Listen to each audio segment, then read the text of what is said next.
மாமல்லபுரம் கடலில் குளித்து மாயமான கல்லூரி மாணவர்களின் உடல் அழுகிய நிலையில் கரை ஒதுங்கிய சோக சம்பவத்தின் பின்னணியை விவரிக்கிறது இந்த செய்தி தொகுப்பு.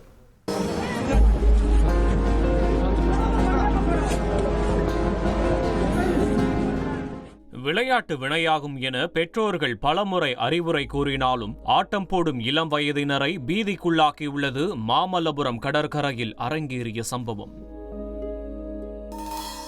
சென்னை அண்ணாநகர் கம்பர் காலனி பகுதியைச் சேர்ந்த ஸ்ரீதர் துணிக்கடை நடத்தி வருகிறார். இவரின் மகனான கிரீஷ் கேசவ் கலைக்கல்லூரியில் பிகாம் படித்து வந்தார். இதே பகுதியில் கறிக்கடை நடத்தி வரும் ரிஸ்வான் என்பவரின் 18 வயது மகன் ரியாஸ் கேட்டரிங் படிப்பு முடித்துவிட்டு திருமணம் மற்றும் விசேஷ நிகழ்ச்சிகளில் பகுதி நேர சமையல் கலைஞராக பணிபுரிந்து வந்துள்ளார். நண்பர்களான இருவரும் சக நண்பர்களான ரக்ஷத், ஆகாஷ், ஆர்யா ஆகியோருடன் மெரினா பீச்சுக்கு செல்வதாக பெற்றோர்களிடம் கூறிவிட்டு மாமல்லபுரம் சுற்றுலா சென்றுள்ளனர்.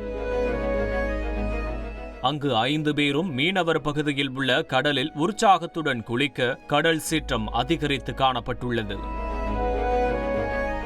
இந்நிலையில் திடீரென இழந்த ராட்சசாலையில் சிக்கி கிரீஷ், ரியாஸ் இருவரும் கடலுக்குள் இழுத்துச் செல்லப்பட்டு மாயமாகினர்.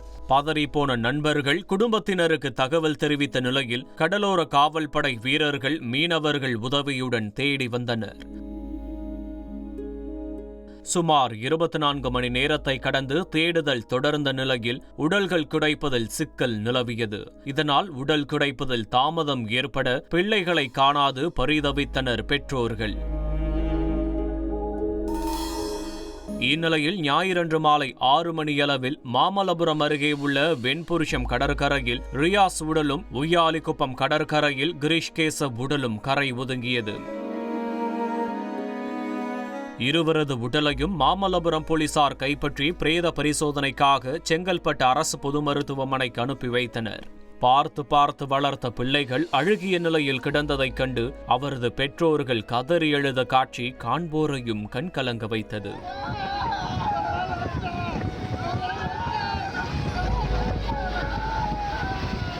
தந்தி டிவி செய்திகளுக்காக மாமல்லபுரம் செய்தியாளர் ராமச்சந்திரன். செய்திகளை உடனுக்குடன் தெரிந்து கொள்ள உடனே சப்ஸ்கிரைப் பண்ணுங்க.